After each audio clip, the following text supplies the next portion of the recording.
You know, every Advent and Christmas season feels so different in the way it flows.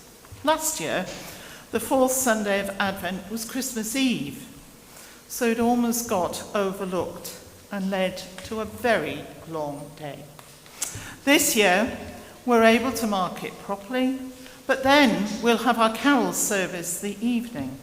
And because of that and time, the Christmas decorations already have their flowers in, and beautiful they are as well. Make sure you have a good look at them afterwards. And as we've lit our Advent candles, we've been reminded of the theme of each one, of hope, peace, joy, and love. But also the rhythm of Advent with its reading starts with readings that are about the end of time and the images of doom and gloom. And then we move into the austerity of John the Baptist and his unusual dress, which may portray the need for us to be a bit gloomy. But then last week we heard the words, "Rejoice in the Lord always," and of his promise of peace. So today we move much closer to the promise that comes at Christmas, of God's Son coming to live amongst us, and just that means for us today. As I've just read, it's from Mary that we hear and learn from. Those beautiful words of the Magnificat. And you'll know from previous times when I've taught that actually story for me helps to get behind what's actually being said. And one of the books that we recommended for Advent was another of Paula Gooder's books that's called The Women of the Nativity. And today's chapter is Mary's story. And I'm going to read it to you.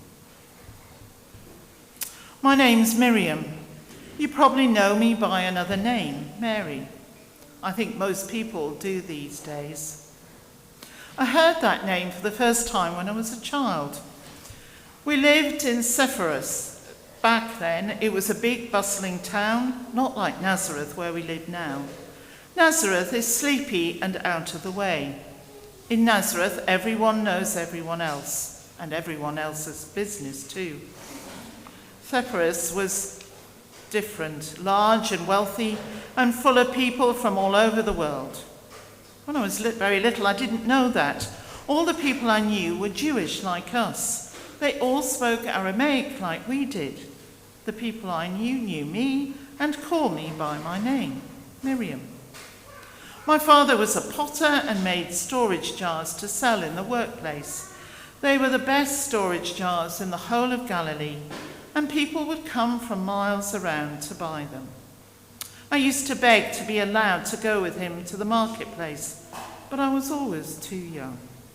Then one day, I was no longer too young, and I rode with him into town on his cart. It was a glorious day. I worked hard, fetching and carrying, and smiling my joy to all his customers. At the end of the day, I noticed an old Roman soldier sitting near our stall in the marketplace, basking in the late afternoon sun. He saw me looking at him and called me over. "What's your name?" he asked. "Miriam," I told him. "Maria," he said back to me, a pretty name for a pretty child. I could see he was being kind, but he puzzled me. Maria wasn't my name, and pretty wasn't a word I'd ever thought of for myself. I said all of this to my father when we packed up the stall. Father had explained to me that the soldier was just saying my name in another language, his heart language, one that I didn't know. "Why doesn't he speak our language?" I objected. "Everyone knows Aramaic." "Not everyone," he said, "and maybe he wants to be reminded of home." "But I'm clever and strong and quick," I said, not yet ready to let my outrage go. "I'm not pretty. I want him to think I'm strong." My father had thrown back his head then and laughed. "You have strong spirit, that's for sure." So he turned and looked at me. "Miriam," he said, People will think of you whatever they choose. There's nothing you can do to control that. What you can do is find out what God created you to be. Live that life and leave them to make of it what they will.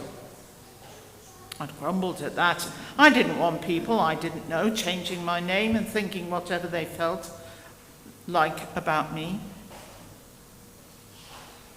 Tonight, as I sank wearily to the floor in the small abandoned hut that Joseph had found for us on the way to Bethlehem, I remembered that day and the words of my father, and I chuckled quietly to myself as Joseph bathed my poor, swollen, tired feet. "Did I tickle?" he asked solicitously. "No," I said. "I'm just remembering how, as a child, I wanted to protect myself against what other people thought about me. It seems rather futile now. People have thought so many things about me, about us, over the past few months. Thought what I might have any control over made me chuckle." Joseph paused, leaned over and took my hand. "It has been quite a time, hasn't it? The other day I heard two people talking. One said that I knew that the child was mine, but was pretending it wasn't because I wanted to appear righteous. The other shouted over him and said it was clear that I'd lain with a Roman soldier and was too afraid to admit it. They were so angry with each other, they nearly came to blows. Just as well they didn't notice me behind them." I sighed. If only that was the worst they'd said about us. Did you ever think of walking away from me, from all of it? Of course I did. You know that. After the angel, I mean. Joseph smiled in that way of his that meant the corners of his eyes wrinkled. "Definitely not. It isn't every day an angel tells you what to do. But you didn't choose this. Neither did you." "No, but I did say yes." And I thought back to the moment that had changed my life completely. The day had begun like any other day. The rest of the household was out, going about their usual business. I was at home in the cool, permanent twilight of our house, half carved into the rock of the hillside. I was idly sweeping the floor. It always felt like a pointless task. Dust settled almost as fast as I swept it. And just then, the entire space was filled with light, and I jumped in fright. "Rejoice, favoured one," the being had said. I looked around, wondering if there was someone behind me that this thing full of light was speaking to, but no one else was there. 1,000 questions filled my mind. Who was this? Why had they come? Were they an angel? I'd never seen one before, so couldn't be sure. Maybe they were, and I wondered how you were meant to address an angel. "Don't be afraid, Mary," that what I presumed to be an angel had said. I was tempted to say that if he didn't want people to be afraid, he shouldn't arrive unannounced in the houses, knowing their names and scaring them witless. But then he told me that I was going to bear a son. I would call him Jesus, he said. Jesus was going to be great and rule like David. It made no sense. How could I be about to have a baby? I was a young girl, not even married yet. I'd been betrothed to Joseph. My mother had sat me down and explained to me what was expected of a married woman. But the life she described was still before me. Despite what everyone now supposes, at that point, I'd barely met Joseph and had never even begun to imagine my future life. So I struggled to understand what the angel had meant. A baby? Me? How could that be? The angel tried to explain, but my brain took nothing more in. And at the end, the angel added, almost as an afterthought it seemed, "Nothing will be impossible with God." At that moment, something shifted in me. Nothing will be impossible with God. Suddenly, I was filled with clarity. I knew he was right. Nothing would be impossible. Lots of things would be difficult, but nothing would be impossible.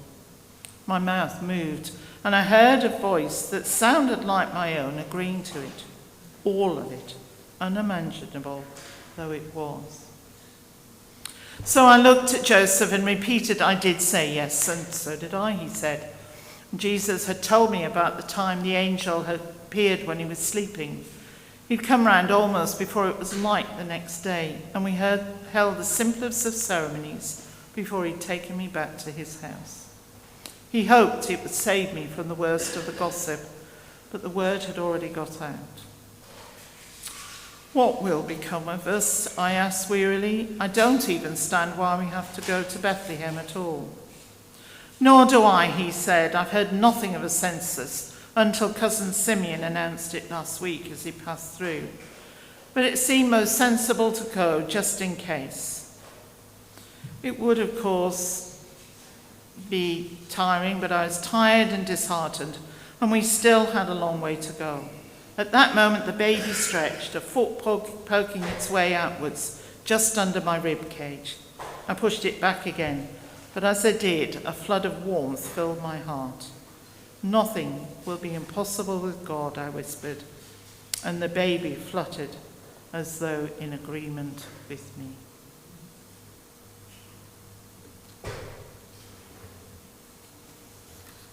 It's the words, nothing will be impossible with God, that really stands out to me from this chapter. As we listen to the story, we forget that 2,000 years ago in Galilee, what happened would have been scandalous. As Mary says in those words, people were talking about them and what had happened. But she reminds us that nothing is impossible with God.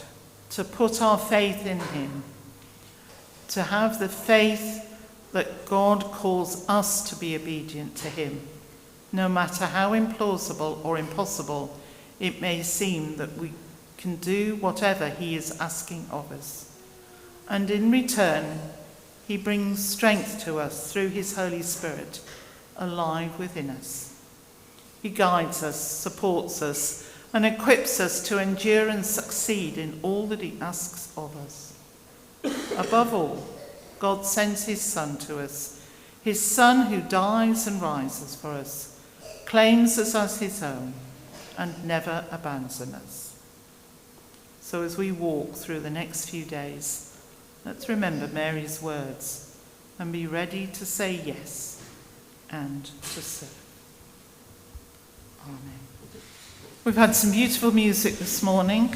Come back tonight for even more beautiful music. It's our carol service at 7 o'clock, carols by candlelight. We're expecting a lot of people, so come early, but do come. It's also being live streamed, so if you don't want to come out, then you can be watching at home as well.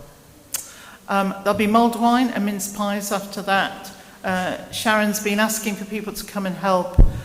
If you are coming and you can help, find her when you arrive and just say, I can be helping, and then she'll know who she's got. Tuesday at 4 o'clock, we've got our outdoor nativity. We've sorted the costumes, we've got the song words, the mulled wine and the hot chocolate and the mince pies are all being sorted. So please come, encourage families to come. Again, we've had hundreds out there, and it's always a wonderful way to start Christmas. 11:30 will be our first communion of Christmas, and then on Christmas Day, 8 o'clock and 10 o'clock. Another opportunity to sing carols is tomorrow night. If you'd like to come and join me and Edward and Sean and others in the Red Lion from about 6:30, we've been invited to go and sing carols. So come and join in that as well. You will have seen, if you've read the update, you'll have seen the pictures of all that's been happening. 550 came through the doors on Wednesday with the school services. ECOR had a wonderful concert last night. So it is just, I wanted you to see what's been happening and realise just how much our church is being used by our community when we've had the tea dance. We've had the community singers, everybody coming through. So really just keep celebrating all of that. There's no 10 o'clock service on Thursday. Next Sunday is a 10 o'clock service as we mark the first Sunday after Christmas. If those of you who are travelling, I know some people have already gone away, if you're travelling then have a good Christmas wherever you are.